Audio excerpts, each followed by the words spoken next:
You got there after Clinton. I did. I was in DC when Clinton was president, but at that time I was a science writer for the Times in the Times Yeah. Washington Bureau.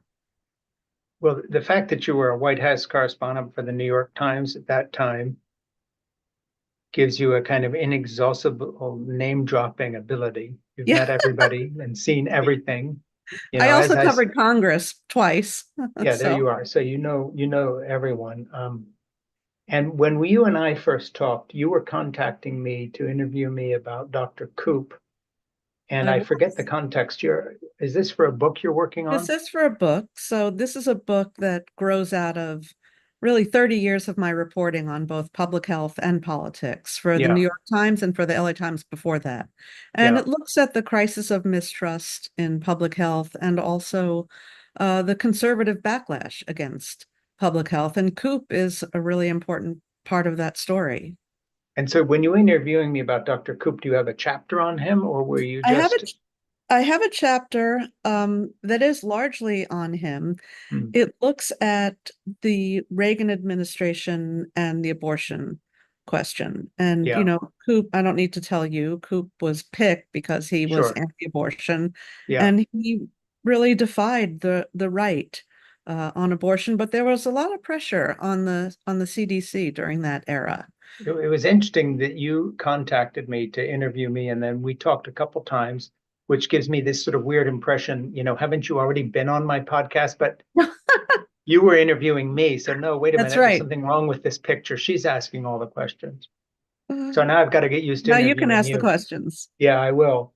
Yeah, it was strange because in the same, more or less the same time frame you contacted me, somebody else contacted me and said, I'm writing a biography of Dr. Koop. Oh, yes, Nigel Cameron.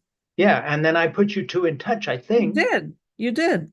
And I and had said, "Oh, known well, I him. know someone who's working on a thing. I'll pass it on." And you said I know everybody. And in fact, I actually already knew Nigel Cameron from Okay. 20 years ago when I covered the debate over stem cells and cloning. And he Yeah, testified on Capitol Hill, and I dug up an old story that I had written about him. yeah. So I kind of introduced you, but didn't because you already knew him. But Yeah, did you know he was working on that book? I didn't. And he was very helpful to me. Oh, well, there you are. Was So really I helpful. No, did no, you something. did. It was great. I really appreciate it. No, I would have not known. And I reached out to him because you mentioned it, and he was Good, super helpful.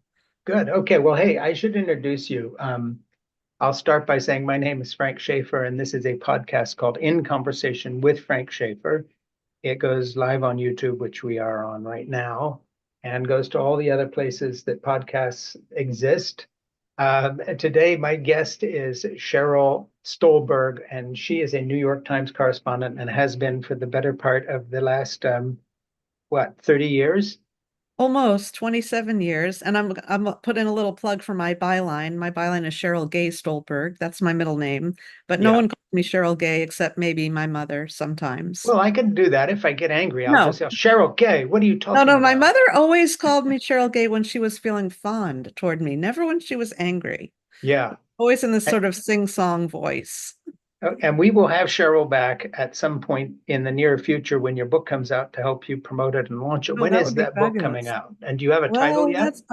um I don't have a title. I have a title that I'm thinking of that I've knocked Okay, around well, with my and editor, publishers but I tend to don't change these things. right. So I don't want to say. No, but anyway, Sheryl got In in terms touch of with me. I timing, don't it might know. be a while. Yeah, a few months ago, Sheryl emailed me and said, I'm writing a book in which I need more information on Dr. C. Everett Koop, that was Ronald Reagan's Surgeon General, who largely became Surgeon General and came to Ronald Reagan's attention because my dad and I and Dr. Koop had made a film series called Whatever Happened to the Human Race, which some historians credit as the kind of beginning, if you want to call it that, of the Protestant evangelical involvement in the so-called pro-life movement. So Sheryl and I wound up talking two or three times and exchanging emails. And then I said to her, you're such an interesting person and you've had such a long, good career with the New York Times. Could I interview you? So that's what we're doing here today. We're not really plugging a book. We're plugging Sheryl. I'm not accustomed to being on the other end of the interview, but I'll try my best. But I have a lot I want to ask you about. And this is a luxury for me because usually the morning of a podcast, twice a week or once a week, I am I don't dare turn this camera, by the way, because I'm not tech savvy and we may never get back. But Okay. if you could see to the right of me here, there's a stack of 1, 2, 3, 4, 5, 6, 7, 8, 9, 10, 11, 12, 13, 16 books in a pile of the last 16 authors I've interviewed. Oh, I've wow. read I've read every single one of these books, and just to show you one here, look how Oh, dog-eared wow. that Look at is. that. I really do prepare, and then I read about a third on Kindle, and then I cut and paste. But it means that by the time I get to the interview, I'm trying to hold the book Mhm. in my head because I like to prepare properly.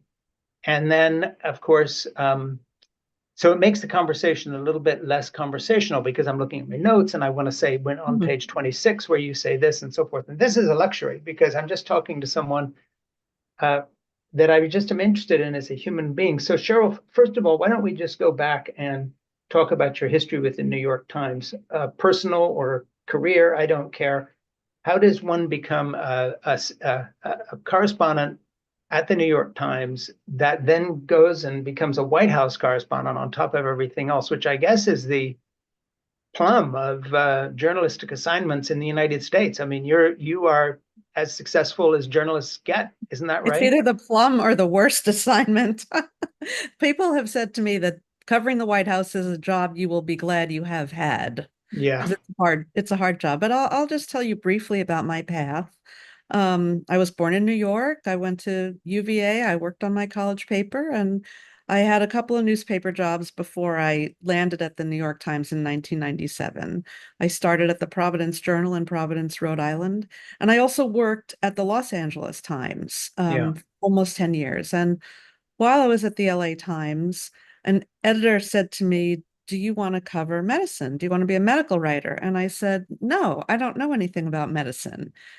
And they said, "Well, that'll it'll be fine. You're good at explaining complicated topics to ordinary people." So I Mm. plunged into this world that I knew nothing about, learning terms like myocardial infarction. This was Yep, before the internet, so you couldn't type it in to Google and say, "What is myocardial infarction?" You either had to ask or just pretend. And I yeah.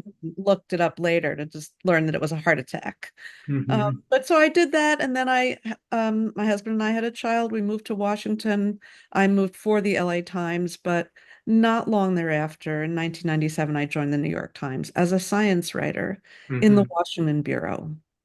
And I covered the FDA and NIH. I wrote a lot about AIDS. Did the New And York Times reach out to you, or did you go and say, I'd like to work for you guys? well, it was kind of a funny story. The incoming when I was in Washington for the Los Angeles Times, I reconnected with an editor with whom I had worked at the Providence Journal. She was on the Washington desk of the New York Times, and she was about to become a science editor of the Mm. science editor of the New York Times. And she took me to lunch, and I said, "Well, if you ever need a medical writer, let me know." It was very offhand. And she said, "Send me your clips, send me some stuff." So I Yeah, sent her a few stories, and she wrote back and said, "Well, send me some more." And before I knew it, I was being interviewed for a job. The New York office called and said, "We're calling to schedule your interview." And I said, "For mm. what?"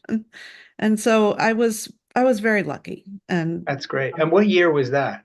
that was 1997. Okay. So it's been 27 years. Wow, 27 years. Yeah. And then, so now you're a science writer working for the No, science editor, or how do you start at the Times? well, I was a science correspondent based in Washington. I worked for the science editors in New York. I covered the FDA and NIH, and I wrote about cloning and stem cell research and Hmm. bioethics. And a few years after that, in the early 2000s, I felt a little restless. And one of the great things about the New York Times is they let you reinvent yourself and Hmm. kind of lots of different jobs. And I wanted to do something that was more of Washington. I felt like I'm in Washington. I want to be of Yeah, Washington. So I asked to cover Congress, and they let me cover Congress. that's great. And, I went up there, I had no idea what I was Now, doing. when you start covering Congress, and this is a new gig for you within the Times, are you assigned to someone who's already there or who's been doing it for a while, or did they just throw you into the deep end and say, okay, it's all yours now? Well, there's a team. So there were three of us, and there Yeah. was a senior congressional correspondent, my colleague Carl Hulse, who still works for the Times. So you're not really thrown in completely alone because we're Mhm. a big news operation and there's a lot to cover. But it's a pretty fast learning Yeah. curve to be in this. Congress is really, it really is like a microcosm of America. I mean, it's all these people from all over the country Hmm. thrown together. And unlike the White House, where things are very controlled, Congress is very chaotic and you can catch people on the fly, lawmakers Yeah. to talk to them. And there's always, 10 things happening at any given time. So it's lively and it's chaotic and you got to be on your feet. Would a day involve, what are you doing on a day? Are you going wandering the halls of Congress? Hey, Congressman, asking questions? Are you scheduling interviews? Are you home writing and researching? How Uh, did you, what's a typical I day am for New not, York Times? that's the one thing you're not doing when you're covering Congress. You are not at home. You Yeah. have to So where are be. you doing your actual writing? Just So, start with that.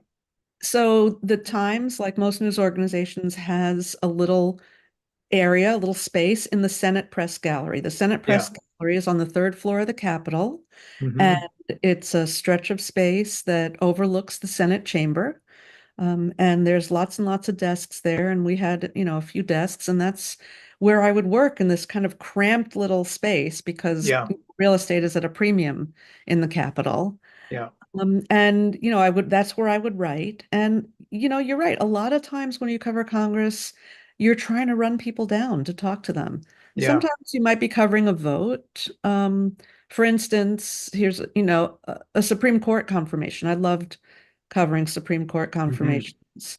That's a very kind of formal vote, or at least it was. Sure. I was covering Congress and all the senators take their seats, and you're in the chamber in the gallery overlooking the chamber, and you're watching the body language and then you're writing your story and probably grabbing people afterwards to talk to them. So that's When you write a story at that level, because you're not as senior as you are now, at that point in your life, how much intervention is there in what you've written? As you know, since I'm a writer myself and I deal with editors and people, I'm very aware of that process. Okay, so you're writing something and then it goes somewhere. Does it come back to you marked up, or did they just do their thing with it? um At well, that at point, that not point, now. even at that point, like if you're in the Washington Bureau of the New York Times covering Congress, you know how to write a story that does Yeah, not require ripping up and rewriting because the newspaper business just moves too quickly. sure. You can't be on a daily assignment and need, a lot of heavy editing. So Hmm. back in those days, I used to write on Microsoft Word and then send it in, I think by email, if I'm remembering correctly. Sure. And then they would edit it and they'd send back what we call in the business a playback, which is the Yeah. edited copy with their changes. And then you talk to your editor and then, somebody loads it into the editing system that we used at the time and it gets published. And it's Do different you find now. when it comes back to you, the headline they've attached to something you cooked up, or they've done it, and then you're saying that is not what my story is about? Oh, that has changed over time. And Hmm. what we have now is a very interactive tool that the Times developed where I can be writing a story, another reporter can be in the story, and we can be co-writing it. Yeah. A picture editor can be dropping pictures in, my editor can be back reading it. So it's a kind of this very transparent system. And over the years, it used to be that the editors wrote the headlines, and sometimes you would go, "Oh my God, I can't believe that headline." Yeah. Um, like I'll tell you one story. When I covered Jenna Bush's wedding, I wrote about Jenna Bush's wedding for the style pages of the New York Times. Here she is, the Yeah. president's daughter. And it was happening in Crawford, which is a beautiful ranch. The Bush Mm. Ranch in Crawford is absolutely lovely. And I wrote this story about the wedding and the Upper West Side New York editors of the New York Times style section put on the headline was "The Hoedown in Crawford." Oh, wow. And I thought, oh my It was God, not a hoedown. I can't believe this. Yeah. It was so embarrassing. But these days, reporters actually suggest their own headlines, and it's a more collaborative process. So Yeah. I don't think that ever would have happened. Today you'd have a little more of a say. Well, because we can see, I can see it. I mean, in the years past, we didn't have that system, so you'd send Yeah. your story in and somebody'd write a headline and you'd see what the headline said, the next day, or maybe they'd consult, but you know, Yeah. When you, okay, so you're covering Congress, and this is sort of toward the beginning of that relationship. And then what is the next step? Who's president at that point? Bush was Bush is president. president. Bush was president. Trent Lott had just been knocked out of being majority leader because Mhm. you might remember he made these very impolitic, racially I tinged remember. comments at Strom Thurmond's 100th birthday party. Yeah. In fact, one of my first stories for the Times in covering Congress was a story about Strom Thurmond turning 100. It wasn't covering that party, but anyway, so Did you Trent mention he had been in the Ku Klux Klan in his younger I days? I think I did, yes. Yeah. Which, As one does. right. So, well, why am I blanking on his name? Robert Byrd from West Virginia, but he repented, but he Yeah, had, well, he said he did. yeah. But in Yeah. any event, so Bill Frist had just become majority leader. It was 2002. Yeah. It was, in between 9/11 and our going to war in Iraq. So I wound Yeah. up covering Congress during that. It was a really consequential time when Congress took a vote to go to war Yeah, no kidding. in Iraq, Yeah, and you were not writing on minor subjects at that point. no, the Patriot Act, rights, civil liberties and versus. At that point in your life, just to go in a slightly different direction, Mhm. you're in Congress, and I'll set this up in a weird way. My son was a Marine and he fought in Afghanistan and Iraq, and I know the Bush family personally and had notes from everybody, including Laura and all the rest. My son is going to get killed potentially. He didn't die in a war started by a man who I did not like personally, and also did not agree with politically. And yet, I'm a loyal American and I back my son's service. I'm just wondering, as a reporter trying to report facts, and I'm not trying to discuss whether you're liberal or conservative or whatever, but how did you find reporting on a war where you must have had some sort of personal opinion about it in terms of, is this even a good idea? And now you're writing a kind of a Yeah. bloodless story because it's supposed to be objective, but at the same, and I set that in the context of my own personal feelings of having a Mhm. son serving in a war I didn't agree with, to which I was connected on the most visceral level, but with a family that I knew from my past because of my evangelical background in the Republican Party. It was a very, very stressful, weird time for Yeah. me and for my wife on many fronts. But I'm wondering how you felt, Mhm. just as an American citizen. What was your opinion of that conflict when we went in? Where was your head at? Is this something you thought we needed to do and you're trying to cover it objectively? How did you feel about it? So I feel actually a little awkward saying, what my own opinion was, even though it's, 20 A years. long time ago. But I'll share with you that this is what reporters go through with every story they Hmm. cover, large or small, right? I always say that my job is to be fair and accurate. Hmm. It's not to be objective because being objective is impossible. We're all human Yeah. beings. We all bring with us to our work our own biases, our experiences, the life forces that have shaped us and shaped our Hmm. thinking. And the main job of the reporter, I think, is to really try to see things through the eyes of the people that you're writing about and to try to understand what the conflicts are and to report on them. So, I've had people ask me these questions over the years. I live in Chevy Chase, Maryland. It's a very liberal area. Sure. And I remember when I started covering the White House, the Bush White House, neighbors came up to me and said, what are you going to do about your job? Like, how can you do that? How can you stand to be in the same room with him? Hmm. And my answer to that was, this is the President of the United States. I have a responsibility as a journalist to inform people about what's going on in our government, about what our leaders are Mm, doing. I'm writing about their decision making, and I'm trying to shed light on what they bring to bear in their hmm. own decisions and how I feel about a particular leader or member of Congress um, or issue is kind of irrelevant. It needs to Yeah. be irrelevant to my job. So there's not to say that I don't have feelings or opinions, although my kids, who are very activist, have often accused me of not having opinions, We're you know, not having enough of a slant. not having, right. But, I've been a journalist a long time, 40 Would you years. say your kids, how old are they now? They are 26 and 29. And as we speak, what are they up to? As we speak, the older one is the analytics director for a group called America Votes, which Mhm. is a progressive group that tries to coordinate super PAC spending to elect progressive candidates.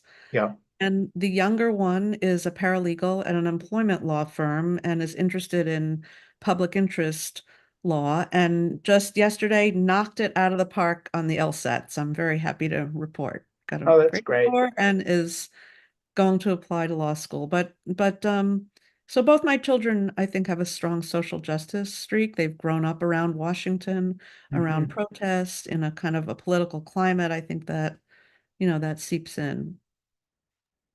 Did you find when you were going to the next step after your congressional reporting that you went into it with more confidence because you had sort of, cut your teeth on the House, and then the next step once you got into the White House, were you glad you started in the House It instead of right was. into the White House? Just talk about that transition a little bit. Um, yeah, I was very glad that I covered Congress because first of all, I think you need to cover Congress to understand how Washington really works. Sure. So much happens there. And it was also just a good kind of a good training ground for Hmm. for reporting on an elected official. And of course, when you're covering the White House, you're reporting pretty much on one Sure. elected official. I'm trying to remember. It was 2006 when I started covering the Bush White House. I do remember one very funny episode, which speaks to my ignorance of the kind of ways of the Washington Press Corps. We were at a press conference in the Rose Garden, and President Bush called on me. I was very new White House correspondent. It might have been my first or second press conference. Yeah. And I stood up, and the proper greeting is when the president calls on you is thank you, Mr. President. Hmm. But I said, and bear in mind, Bush hated the New York Times. He was very mad at the New York Times. We had broken the story about his secret surveillance program, and he was not happy with us at all. But he called on me, and I just said, instead of thank you, Mr. President, I said, hi, Mr. President. Hmm. And he said, did you say hi, Mr. President? And I said, yes, I did. I said, it was awkward, and I said, well, I thought it was a friendly greeting. And he said, no, he said, I thought it was a friendly greeting. And I said, well, we're a friendly newspaper, which of course He was not doesn't think. really, Yeah, that's there was a great. lot of tension between the Bush White House and the New York Times I at the would, time. hey, all through the whole thing. Right. Um, And so everyone laughed and that little clip played on Fox News and we sort of went on. But I actually think that that incident sort of reveals something in a mm, way, which maybe has gone from Washington now, which is that there can be tensions between institutions. yeah. There was real tension between the Bush White House and the Times. There were times when the Bush White House did not like what I wrote. There were times when the Obama White House did not like what I wrote, and they would let you know. But it wasn't personal, and it was a professional, you know, engagement and disagreement. It Yeah, wasn't that brings me to a question. nasty like you're seeing now with name Yeah. calling and insults and all of Well, and that. then attacks on the press in general, Right, right. as that Yes, Trump specialized in. whatever tension there was, Hmm. the White House clearly, and I believe President Bush believed in the importance of a free press. Yeah, oh yeah, no question about it. And the old school Republicans that I grew up knowing when I was in the religious right were never, you would never have mistaken them for anybody in the MAGA right today in the Trump, Yeah. era. This is completely off the chart. There was nothing even approaching that, even with the quote most conservative people that you knew. Let me ask you a question, and we'll get back to talking about your career. But I'm just really interested in your opinion, and I hope you don't say, "Well, as a journalist, I can't tell you because I'm supposed to be whatever." I think you can get. I think you can do this one. I'm Okay. guessing. I'm going to frame it in a way that you can.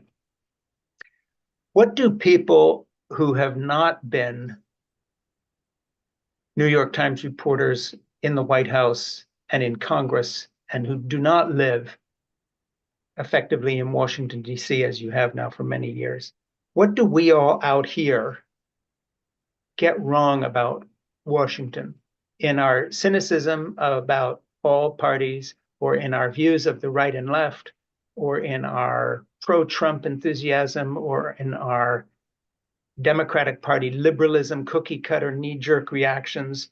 It must seem to you that your average American voter, even who considers herself, say, well informed, gets a lot wrong in the nuances, in the little things, or in the big ones. I really want you to go there Hmm. because I think that you bring an absolutely unique perspective there I that think people really ought to listen to. What do we get wrong? What's it really like as opposed to our caricature of right, left, liberal, Democrat, blah, blah, blah. I think one thing that people get wrong or don't think about is that there are a lot of people in Washington who are really dedicated to making the world a better place. Like there are Mm-hmm. people who work in Washington who could be making a lot more money in the private sector. They are maybe unnamed, not low-level bureaucrats or maybe low-level ones, but also pretty high-level ones who aren't Yeah. cabinet secretaries or generals or what have you, who are really kind of making the town run, making the government run, and Mm. trying to do right by the taxpayers. And people don't realize that about Washington. They kind of, talk about, Trump talked about the deep state.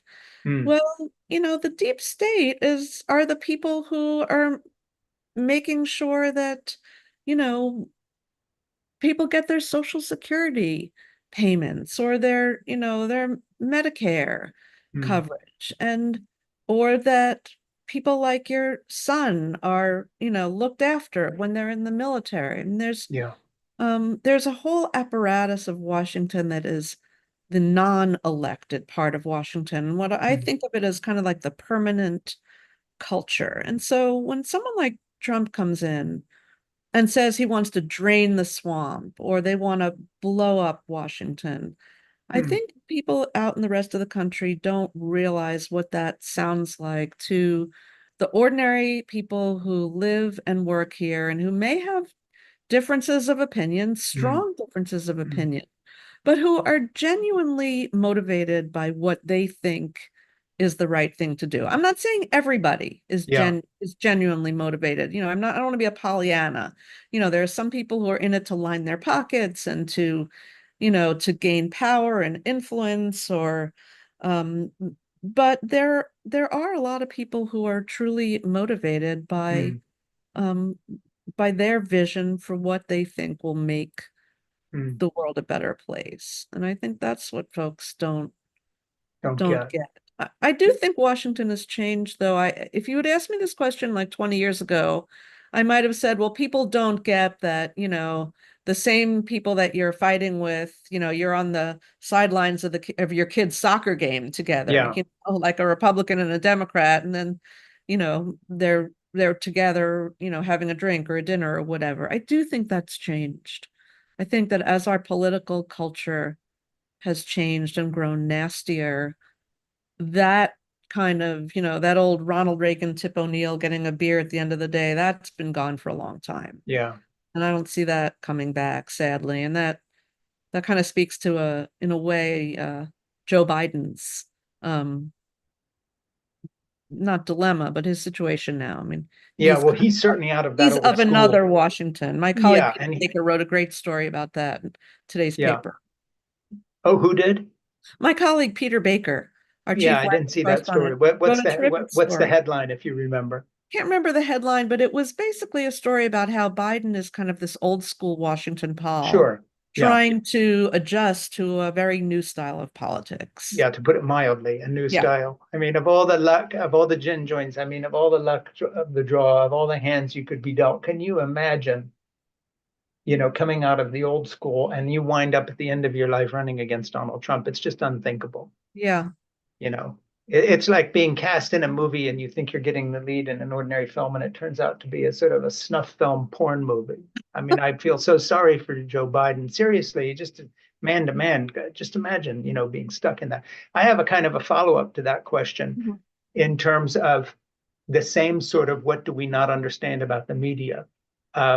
I can remember going on the Today Show with Jane Pauley back in, I don't know whether it was the 80s, I think, when she was the host, arguing the position that the New York Times liberal bias was showing, in that we knew for a fact that my dad's book, A Christian Manifesto, that called, by the way, for the violent overthrow of the US government unless we reverse Roe v. Wade, was outselling whatever the book was that happened to be the top. So, And let's take it for the sake of the argument that I was correct.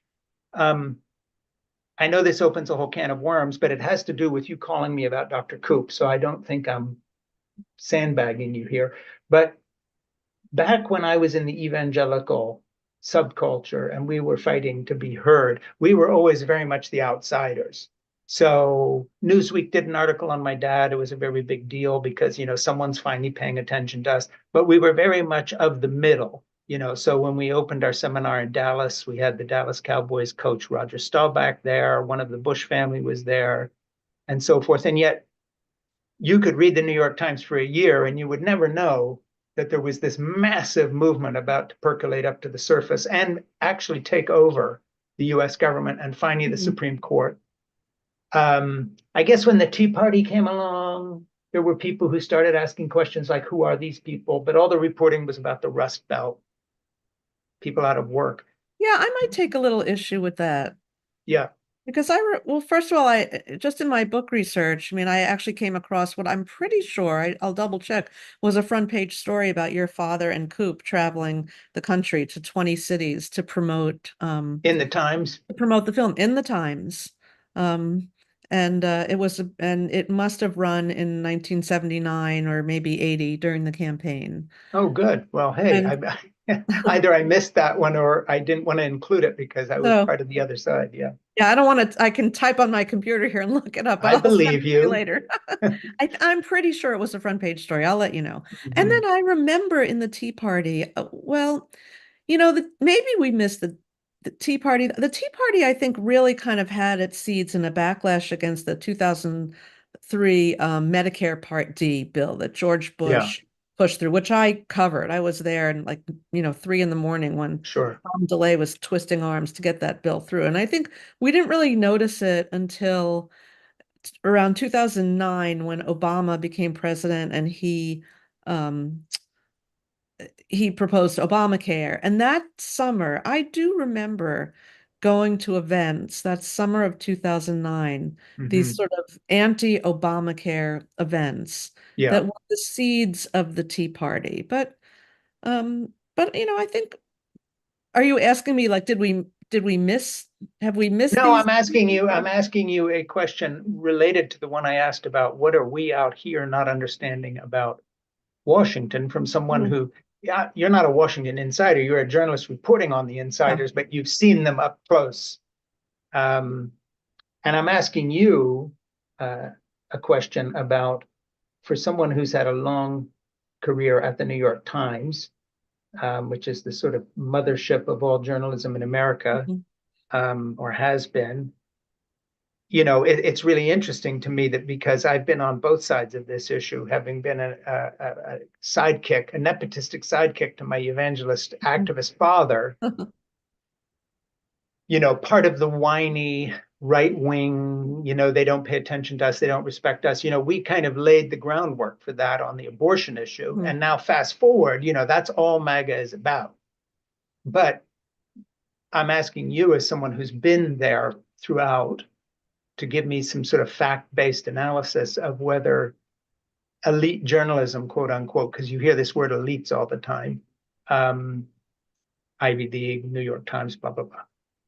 You know, whether they get this movement now, and did they miss the boat at some point? You know, when we saw Hillary lose, and all of a sudden the dial went to Trump. And I had been talking about evangelical involvement in the campaign. I mean, you always see your own issues more clearly than maybe other people do, but it was my opinion that the analysis by the media, I'm not talking in specifics about the Times, kind of missed the boat on the radical nature of the movement that my dad and I helped unleash and where it was all going. And I don't know, do you want to come up with a counter to that, or have I got that wrong? Or what's the real inside view of your, as a careerist New York Times reporter?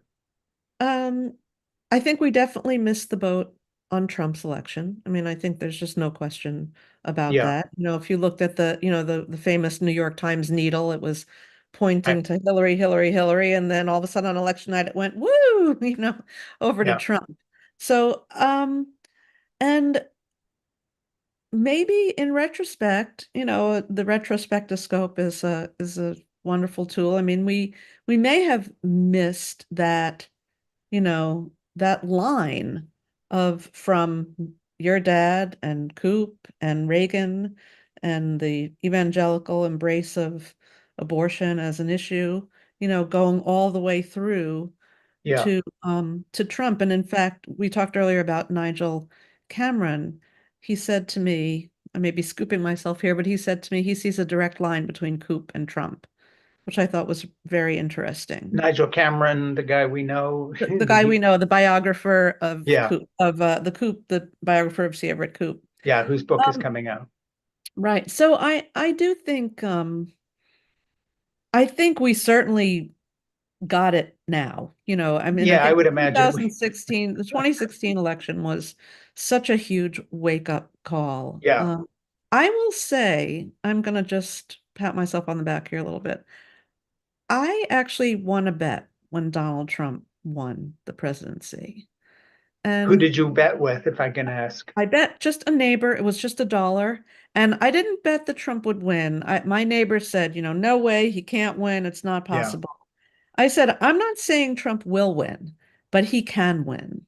And we would go back and forth. And the reason I knew that was my own kind of on the ground reporting in a few you've been out there. states, in Ohio, in Pennsylvania, in West Virginia, in trying to remember where else, but in the several key states, just talking to people on the ground. I could tell that there were people who you might not think would be Trump voters who were going to vote for him. And I do think we missed that. We paid too much attention to the polls, and I think, the only poll that matters is the one that happens on election day. Let me reintroduce you a second here. You are listening to and or watching In Conversation with Frank Schaeffer. I am Frank Schaeffer. I am a writer, an author, a commentator. My guest is Sheryl Gay Stolberg, and she is can I call you a senior correspondent or reporter? I mean, I'm a Washington correspondent for the New York. You're a big deal. This is a big deal. When you vilify the New York Times, have a face to go with this. Now you were speaking badly of Sheryl, and she's a nice person, and she interviewed me on Dr. Koop. So stop vilifying the New York Times. Anyway, Sheryl is a New York Times Washington correspondent and Wilson Center Public Policy Fellow. And she writes about the intersection of health and policy and politics. She's been a White House correspondent. She has been in the House covering everything. She bet a neighbor $1 that Trump could win last time. And I'm going to have to ask you, if I just don't even want to know if Trump could win again, please hold some hope out for us. Anyway, if you could subscribe to In Conversation with Frank Schaeffer at Apple Podcasts, we can keep doing this. And to my Substack, it has to be said at frankschaeffer.substack.com, where I have my commentary. It has to be said. And by the way, a book club, when your book comes out, called It Has to Be Read, that is doing very well. We're doing wonderful books. We have a book by Krista Brown called Baptist Land. She's the one that broke the story about how the Southern Baptists didn't follow through on throwing people out, and the power of giving away power by Barzan, who was the ambassador to the UK for Obama, and who's a friend of mine, and whose book I love. Brad Wilcox, Get Married, et cetera, et cetera. So I'm looking at the books we've just done, and hopefully your book will be on that pile sometime. I hope so. So let me ask you a follow-up here in terms of just your looking at what's happening now.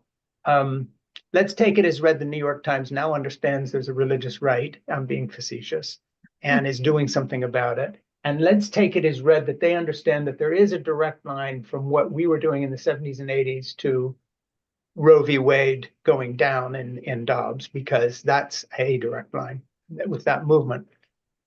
What do you, as someone who knows what's going on, predict will happen? There's just this article now, I think in the Times, or maybe I was reading in the Washington Post today, I forget which newspaper, about the fact that now the polls are starting to shift on gay marriage, and this is now being targeted by the same group of people.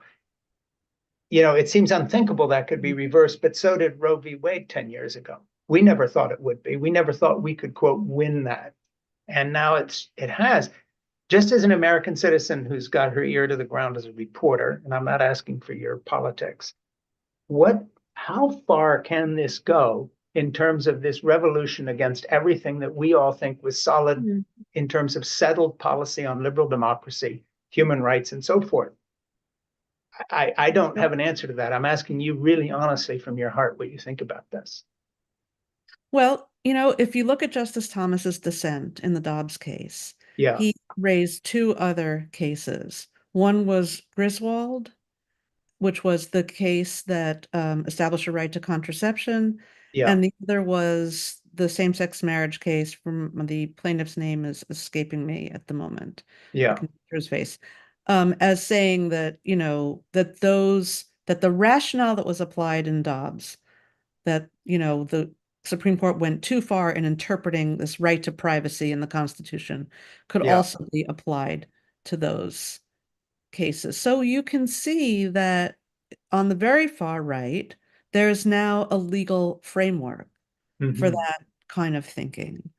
And that is the beginning, right? I mean, that's, you know, these battles were not won overnight, the Yeah. battle to overturn Roe.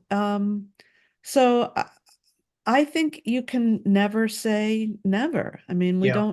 don't know what's going to happen. I do want to just defend the New York Times a little bit. It's clear that we recognize the religious right during the Reagan era, during the Bush era. I mean, George W. Bush, you know, won on kind of the three-legged stool of, you know, the religious conservatives, economic, you know, sort of conservatives, social conservatives.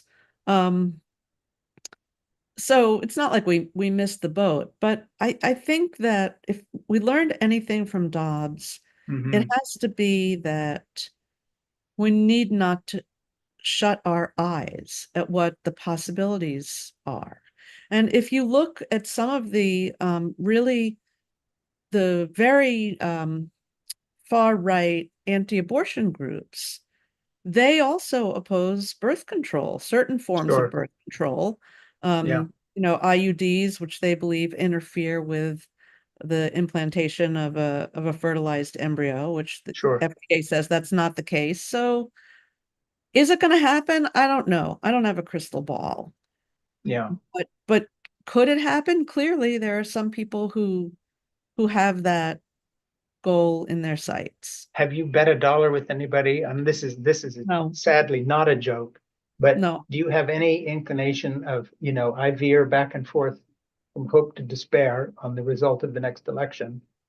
I'm just wondering, you know, what not your view, that's the wrong, but I mean, does your gut tell you anything? Because it just hangs over this household like a kind of a Yeah.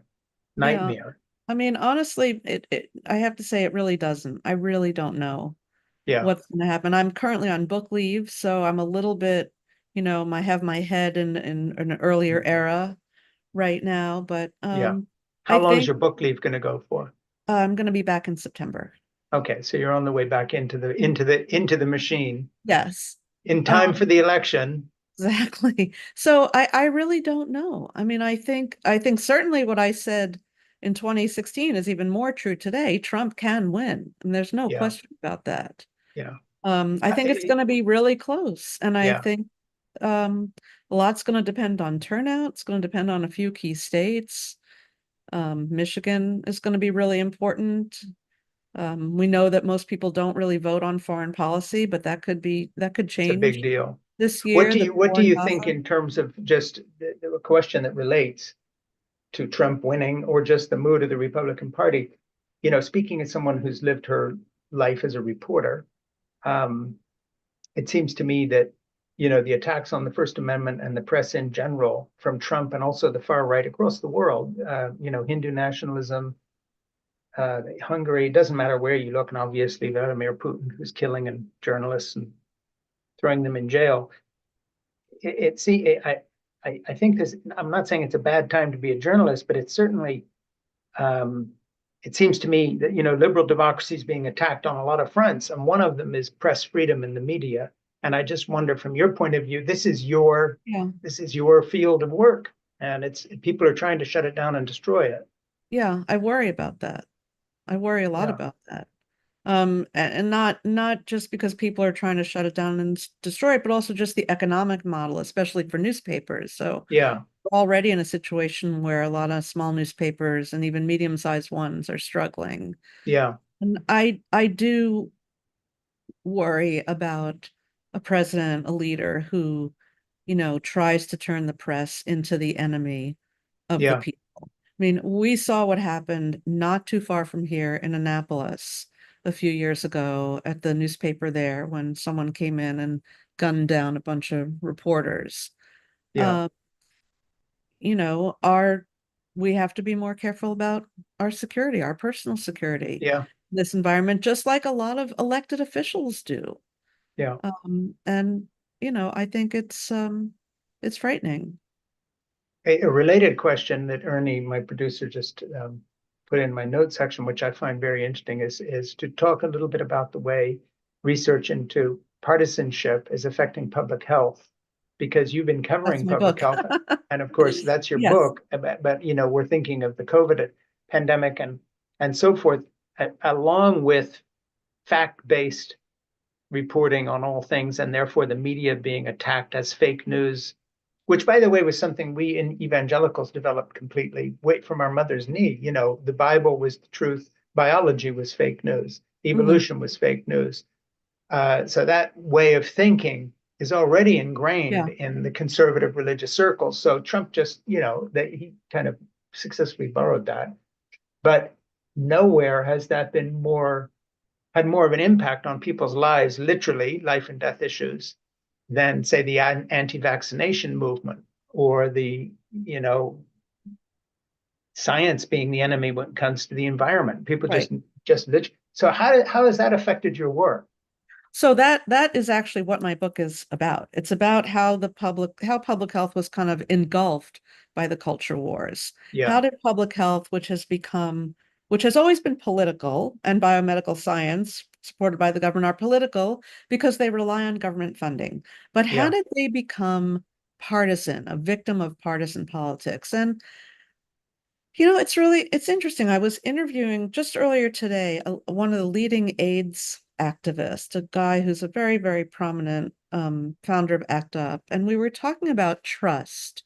And the back in those days when the AIDS advocacy movement was starting up, and there was a lot of anger toward the government, toward Tony Fauci. They were calling him a murderer, sure. towards, the FDA. But he said something really interesting to me. He said, we were never about tearing it down. We were Mm, about building it up.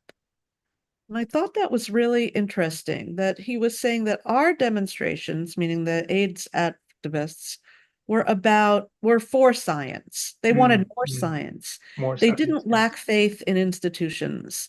They just wanted more from their government.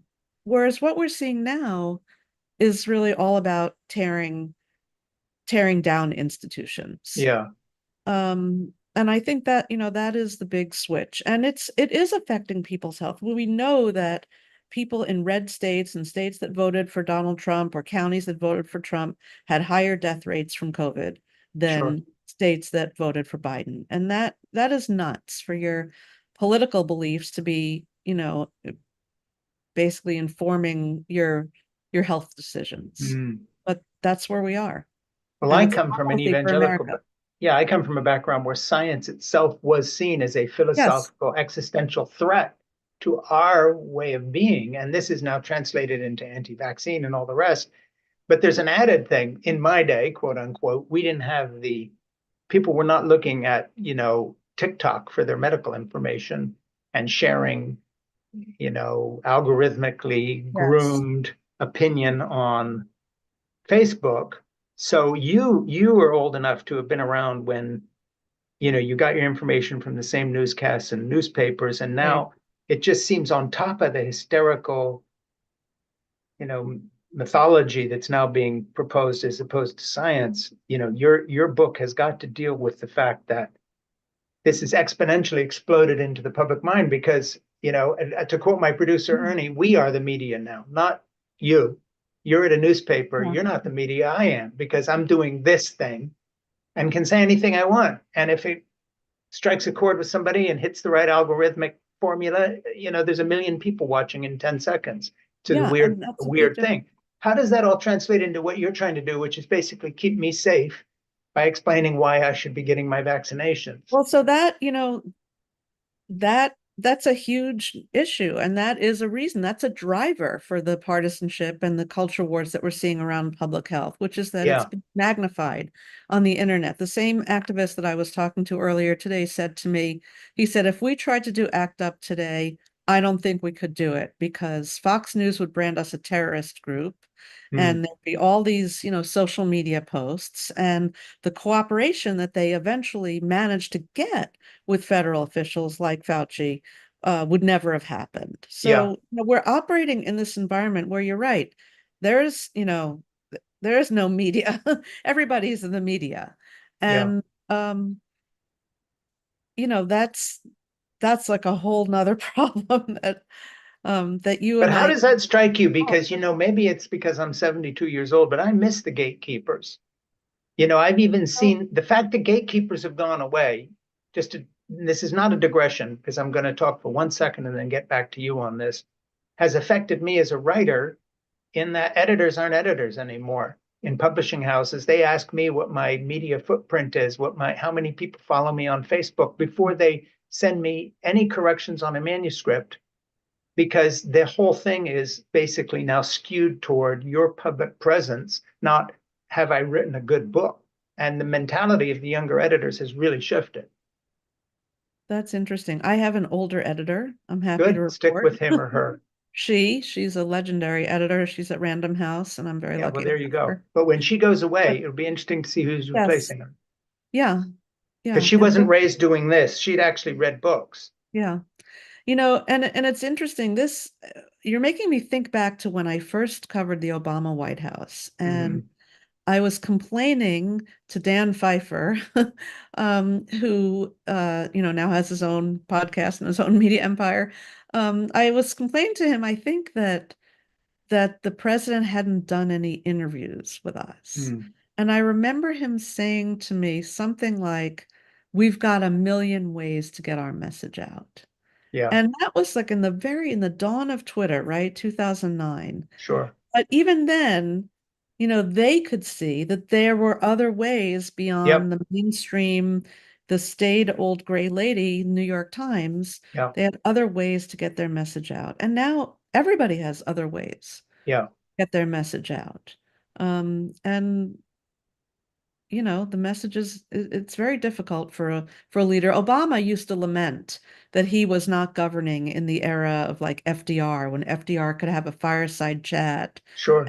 could just speak to Americans, that he was governing in this cacophonous media environment. And, Yeah. he had come in trying to, vowing he was going to bring the country together. And, he wasn't able to do it.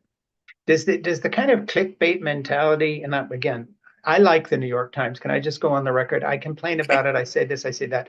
you're lucky to be part of an institution that's sort of like, so much a thing that it's just, knee jerk. Of course, the liberal media, then we think that, Mhm. but it's good. The world's better off because of the New York Times. So, but I've noticed something weird in my own life. Back in the day when somebody like Terry Gross interviewed me for my memoir, Crazy for God, you could see a bump in sales numbers, or if you were, on the Today Show, something, your publisher would tell you, because in those days that's pre Amazon even, they would tell you 3 weeks later, oh, your hard copy sales just went up or something. I sometimes Ernie will put something up on TikTok, and I've had things go to 3 and 4 million views. Not this interview, but short little things, picking flowers for my wife, or a little commentary on Donald Trump will be this or Mhm. whatever. Until say Facebook changes the algorithm, and now they punish you for a month because some word got picked out in what you said. But anyway, the point of my story is there's no bounce. So whatever this is doesn't Mhm. actually have any effect on me as a writer. So it's like if I say I'm the author of fill in the blank, my new book, and that particular thing, me walking my dog, gets 1 million hits, nothing changes on Amazon. So the old gatekeepers were part of a real universe that as Yeah. a writer you could actually see that, things change, things happen because you were in the New York Times or something.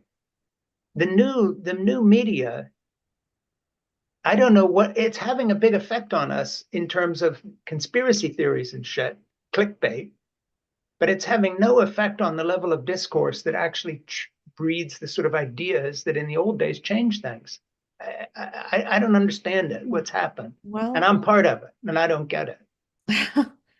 um, I think what you say is true. I mean, it is harder for journalists and for anyone really to affect change in this environment because there are Mm, so many competing voices out there.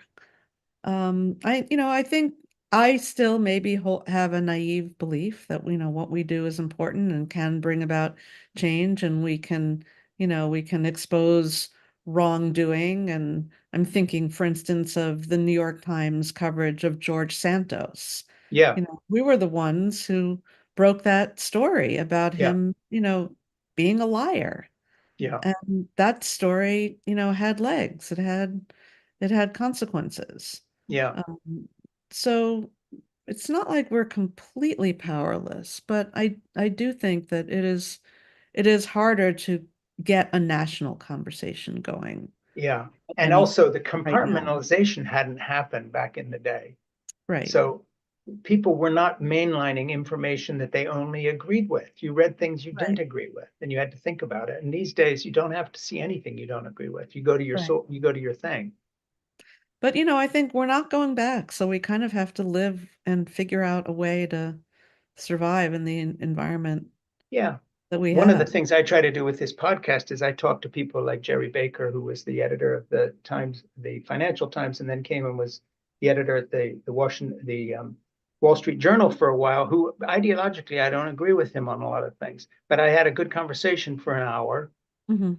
Part of which, he gave me some critiques of the New York Times, of course, as a kind of another thing. But again, he was sort of an old school, older person who knew that my podcast is not from his point of view, and yet he was willing to talk to me, and I wanted to talk to him.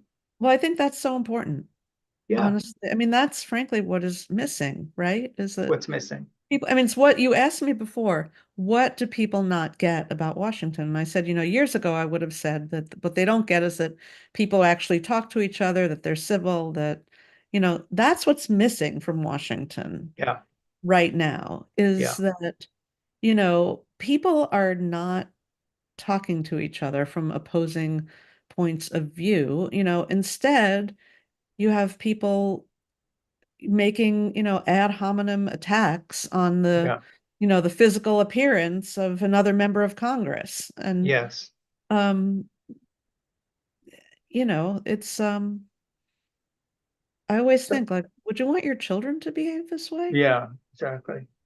So let me ask you, just sort of ask you a couple questions here because they sort of relate. what is the role of legacy media in an age of information overload? I mean, how do you function? And secondly, let's talk about Donald Trump, because the information overload and the alternative media, starting with Fox News and then going to all this craziness, Mhm. including Elon Musk now having turned Twitter into God knows what. Um, tech bro involvement in billions to skew things so they don't have any regulation. I don't know where any of this is going, but how do you see this? In other words, you're in legacy media, the elite, blah, blah, blah. Trump is on the horizon again. And even if he's not reelected, God knows what happens the next morning Mm. if the result isn't accepted. I mean, we're really in deep water here. Part of that, and your job is to help the rest of us out here navigate that and Yeah. come to some sort of informed opinion. So, of all the times to be a reporter, I mean, I you're really think, in a hot seat. I mean, honestly, I think the job of the legacy media is to do what we've always done, but just do it in a different platform. So it's always been our job to expose wrongdoing, to hold accountable elected officials, to shed light on problems, um, to educate the public. Yeah, And that is the role of the free press in a democratic society. And yeah, that is still our role, and that's our mission. It's to tell the truth, to shed light. And we are doing that. And I have to say, I'm actually very proud of the way the New York Times has transitioned into mm, this new age, because if you look at our website, first of all, we have 20 million unique visitors. We have a big reach. And yes, yes, it's very engaging. And we've got platforms that are engaging for young people. My colleague Michael Barbaro and his show, and Sabrina Taverniersi, their show, The Daily. sure, So our job is to do what we've always done, but also to make sure that we reach the broadest audience that we can. And yeah. that's what we've done, with our website, with our visual reporting, um, our video work, our audio work. And what was your second question was about Trump? Yeah, I mean, there he is. I mean, it's just this terrible fact of the matter, elected or unelected. I have a good friend on the West Coast who used to be my Yeah. entertainment attorney when I made four shitty Hollywood movies as the director back in the 80s. But he and I have remained friends. And he sent me a very poignant, he's about my age, and he sent me a very poignant little note the other day saying, I had really hoped that as I got older and my life began to head towards its conclusion, that when I died, I would go thinking we're on the right track, that my Hmm. son Henry would be in a country that's on the right track. And he says, I'm beginning to wonder if that's the case. And Frank is not given to that kind of statement. It really Yeah. was wrenching to me because, I have children and grandchildren, and my interest is not how am I going to live the rest of my life in this mess. It's like, what can I do in the last 30 seconds of my life to point to a direction which leaves them in some hope that it isn't all, algorithmically generated hate all the way down for the Yeah. rest of, I mean, it's just Well, mind-boggling. And the idea that I Trump is out there, I just feel so threatened by this. I worry about that too. You know, I worry about our culture. I was interviewing a bioethicist, a very well-known bioethicist, Art Kaplan, recently for my book. Hmm. And we talked about the way forward. What is the way forward from this partisanship that is really bad for Americans' health? Yeah. And what should quote unquote public health do, or what should science do? Hmm. And he said to me, "You're not going to fix that unless we fix the culture." Yeah. And I think he's right.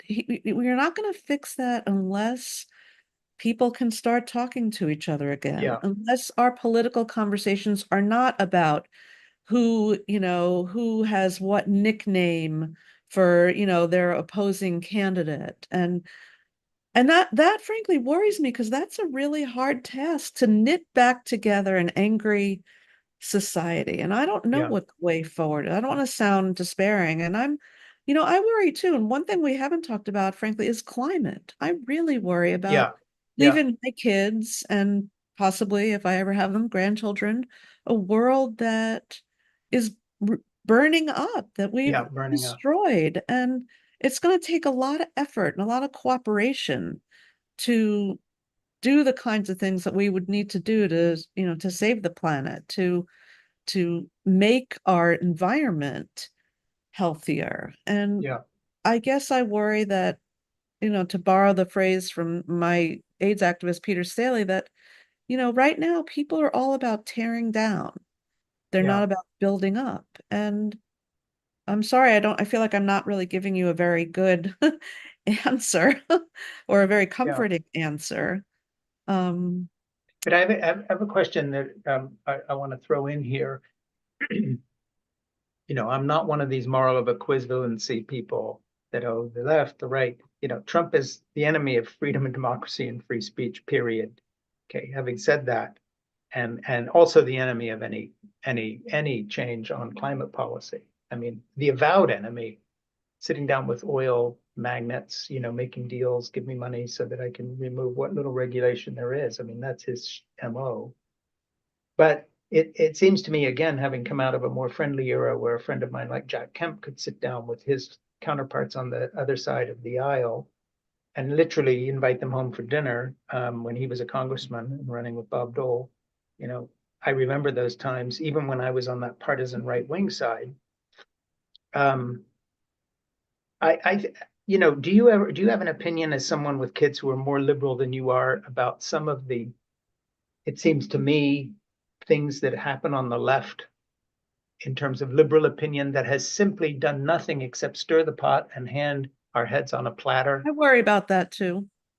I do. I think I worry about a society that exists on the extremes, whatever extreme, whatever side you're on. Yeah, That that there are people on the left who are as intransigent as people on the right. And I don't want to get into moral equivalence sure, me neither. either. I'm not this is not there are very good people on both sides. No, me That's not neither. what I that is not Right, what I think.